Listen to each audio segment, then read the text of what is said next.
नमस्कार दोस्तों, आज की ताजा खबर। तबाह हो रहा ईरान, हिजबुल्लाह देख रहा तमाशा। तो वहीं दूसरी तरफ चीन की अर्थव्यवस्था को खतरा, टेंशन में है ड्रैगन। जहां एक तरफ ये सब कुछ चल रहा है तो वहीं दूसरी तरफ G7 के मंच से पीएम मोदी का संदेश, दोहरी नीति नहीं चलेगी। जियोपॉलिटिक्स में बहुत कुछ चल रहा है, जानने को मिलेगा बहुत कुछ। आइए जानते हैं इन खबरों को विस्तार से। G7 शिखर सम्मेलन के दूसरे दिन प्रधानमंत्री नरेंद्र मोदी ने आतंकवाद, व्यापार और विकास जैसे अहम वैश्विक मुद्दों पर दुनिया के प्रमुख नेताओं के बीच बातचीत की। प्रधानमंत्री मोदी ने कहा, वैश्विक शांति और समृद्धि के लिए हमारी सोच और नीति स्पष्ट होनी चाहिए। यदि कोई देश आतंकवाद का समर्थन करता है तो उसे इसकी कीमत चुकानी होगी। उन्होंने यह भी कहा कि अंतर्राष्ट्रीय समुदाय की कार्रवाई में दोहरा मापदंड नहीं होना चाहिए। प्रधानमंत्री ने स्पष्ट रूप से ये भी कहा कि एक और हम अपनी पसंद के अनुसार विभिन्न प्रकार के प्रतिबंध जल्दी से लगा देते हैं, वहीं दूसरी ओर जो देश खुलेआम आतंकवाद का समर्थन करते हैं उन्हें पुरस्कृत किया जाना चाहिए। यह दोहरी नीति बंद होनी चाहिए।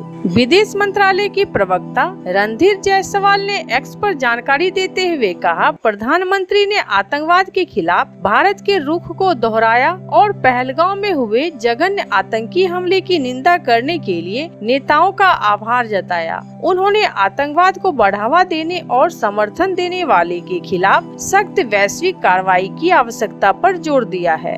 22 अप्रैल को जम्मू कश्मीर के पहलगाम में हुए आतंकी हमले में 26 लोगों की जान चली गई थी। इसके जवाब में भारत ने ऑपरेशन सिंदूर का अंजाम दिया, जिसमें पाकिस्तान और पाकिस्तान अधिकृत कश्मीर पीओके में मौजूद आतंकी ठिकानों को निशाना बनाया गया। प्रधानमंत्री ने G7 नेताओं के साथ अपनी बातचीत को उत्पादक बताया और कहा कि चर्चा वैश्विक चुनौतियों और बेहतर भविष्य की आशाओं पर केंद्रित रही। उन्होंने इस संबोधन के दौरान ग्लोबल साउथ की चिंताओं और प्राथमिकताओं पर ध्यान दिए जाने का भी आह्वान किया। उन्होंने कहा कि भारत ग्लोबल साउथ की आवाज को वैश्विक मंच पर पहुंचाना अपनी जिम्मेदारी समझता है। ग्लोबल साउथ शब्द का इस्तेमाल आमतौर पर आर्थिक रूप से कम विकसित देशों के संदर्भ में किया जाता है। ग्रुप ऑफ 7 G7 दुनिया के 7 उन्नत अर्थव्यवस्थाओं France, America, Britain, Germany, Japan, Italy और कनाडा तथा यूरोपीय संघ का एक औपचारिक समूह है।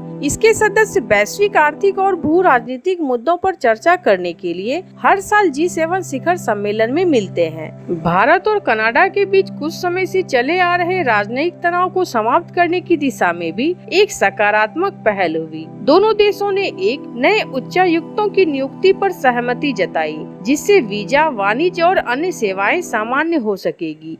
G7 शिखर सम्मेलन में पीएम मोदी की भागीदारी भारत की वैश्विक भूमिका को भी और मजबूत करने की दिशा में एक अहम कदम के रूप में देखी जा रही है, जहां भारत ने आतंकवाद के खिलाफ सख्त रुख और विकासशील देशों की आवाज को बुलंद किया। तो वहीं दूसरी तरफ ईरान और इजराइल के बीच जारी जंग का असर चीन पर भी पड़ता नजर आ रहा है। खबर है कि ईरान से मिलने वाले सस्ते तेल पर चीन खासा निर्भर है और उसके पास इसका कोई और विकल्प नहीं है। हालांकि इसे लेकर चीन या ईरान की ओर से आधिकारिक तौर पर कुछ नहीं कहा गया है। इजराइल ने ऑपरेशन राइजिंग लॉयल के तहत शुक्रवार को ईरान पर एयर स्ट्राइक कर दी थी। तब से ही दोनों देशों में संघर्ष जारी है। कुछ रिपोर्ट के अनुसार ईरान के डिस्काउंट रेट पर मिलने वाले तेल पर निर्भर होने और दूसरा विकल्प नहीं होने का कारण चीन ऊर्जा सुरक्षा संकट का सामना कर रहा है। सूत्रों के हवाले में रिपोर्ट ने बताया गया है कि रूसी तेल का एक विकल्प है, लेकिन उसकी सीमित सप्लाई है और सिर्फ करीब $1 प्रति बैरल का डिस्काउंट देता है। कुछ रिपोर्ट के अनुसार सूत्रों ने कहा कि ईरान का पतन होता है तो इससे न सिर्फ ऊर्जा संकट खड़ा हो जाएगा, बल्कि चीन की अर्थव्यवस्था पर भी खतरा मंडराने लगेगा। इसके अलावा ईरान में शासन परिवर्तन होता है तो संभव है कि ईरान दोबारा डॉलर पर व्यापार करने लगे, जिससे चीन के मुद्दे पर भी असर पड़ सकता है। उनका कहना है कि अगर ऐसा होता है तो चीन को हर साल 20 से 30 बिलियन डॉलर का नुकसान हो सकता है, क्योंकि ईरान का तेल एक बार फिर खुले बाजार में पहुंच जाएगा। कुछ रिपोर्ट में तो ये भी बताया गया है कि मौजूदा शासन का पतन BRI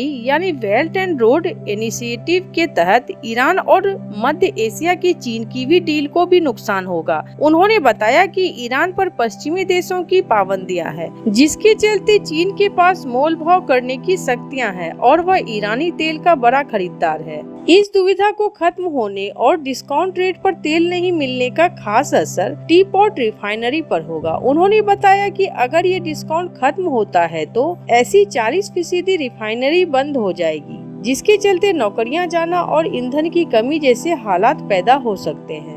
जहां एक तरफ ये सब कुछ चल रहा है तो वहीं दूसरी तरफ इजराइल और ईरान के बीच बीते 6 दिनों से भीषण संघर्ष जारी है। इजराइल ने ईरान के कई परमाणु ठिकानों पर सटीक हमले किए हैं। ईरान के कई सैन्य अधिकारियों और खामनेई के करीबियों को इजराइल ने मार गिराया है। इस जंग में अब तक इजराइल हावी होता नजर आ रहा है। इन सब के बीच यह सवाल उठ रहे हैं कि आखिर ईरान ने जिस प्रॉक्सी समूहों को वर्षों तक पाला, उन्हें बेहिसाब धन और हथियार मुहैया करवाए, उनके लिए दुश्मनों से लड़ा, वे प्रॉक्सी गुट कहाँ है? इजराइल के लिए हमेशा से सबसे बड़ा डर यह रहा है कि ईरान एक दिन अपने सहयोगी प्रॉक्सी गुटों के शक्तिशाली नेटवर्क के साथ मिलकर इजराइल पर हमला कर देगा। ईरान ने इराक, यमन और लेबनान जैसे देशों में इजराइल के खिलाफ कई इस्लामी समूहों को खड़ा किया है। हालांकि इजराइल ने बीते शुक्रवार को जब से ईरान पर हमले शुरू किए हैं, तब से ये सभी समूह लगभग गायब है। इनमें सबसे बड़ा नाम है हिजबुल्लाह। हिजबुल्लाह को कभी दुनिया के सबसे खतरनाक संगठन माना जाता है और ये मिडिल ईस्ट में ईरान के रिवोल्यूशनरी गार्ड कॉर्प्स के सबसे बड़े दौलत था। लेकिन फिलहाल हिजबुल्लाह इस जंग में सिर्फ तमाशा देख रहा है। ईरान ने हिजबुल्लाह को अपने ऊपर आने वाली मुसीबतों के लिए तैयार किया। ऐसे में जब ईरान पर इजराइल के हमले की खबर सामने आई तो सबकी निगाहें हिजबुल्लाह की प्रतिक्रिया पर थी। हिजबुल्लाह प्रमुख नईम कासिम ने ईरान के साथ और इजराइल की हार तय है जैसे शब्द तो कहे, लेकिन वह जंग से दूर ही रहा। एक लेबनानी अधिकारी के नाम न बताने की शर्त पर कहा है कि हिजबुल्लाह से संकेत मिले हैं कि वह जंग में हस्तक्षेप नहीं करेगा। इससे पहले गाजा में इजराइल के आक्रमण के समय स्थिति बिल्कुल अलग थी। उस वक्त हमास के हमले के जवाब में शुरू की गई इजरायली कार्रवाई के तुरंत बाद हिजबुल्लाह ने उत्तरी इजराइल पर मिसाइलें दागने शुरू कर दी। ईरान के खिलाफ जंग में इजराइल को अब जर्मनी का भी समर्थन मिलता नजर आ रहा है। जर्मनी का कहना है कि यह गंदा काम इजराइल सभी के लिए कर रहा है। साथ ही उन्होंने ईरान शासन पर भी सवाल उठाए हैं। शुक्रवार को इजराइल ने ईरान में परमाणु ठिकानों समेत कई जगहों पर एयर स्ट्राइक की थी। खबर थी कि इजराइल ईरान के सर्वोच्च नेता के खिलाफ भी अभियान की तैयारी में था, जिसे बाद में अमेरिका की तरफ से रोक दिया गया था। उन्होंने कहा यह शासन बहुत कमजोर हो गया है और संभावनाएं हैं कि यह अपनी पहले जैसी ताकत नहीं जुटा पाएगा। इसके चलते देश का भविष्य अनिश्चित हो गया है। हमें इंतजार करना है और देखना होगा कि उन्होंने फिर से बातचीत शुरू होने की स्थिति में कूटनीतिक सहायता देने की भी बात कही है। उन्होंने कहा अगर कोई नई स्थिति पैदा होती है तो जर्मनी, फ्रांस और ब्रिटेन कूटनीतिक सहयोग देने के लिए तैयार है, जैसे कि वो पिछले गुरुवार तक तैयार थे। ऐसे आपको क्या लगता है इन सब मामलों में? आपकी क्या राय है? कमेंट कर जरूर बताएं। जल्द मिलते हैं अगले वीडियो में नई खबर के साथ।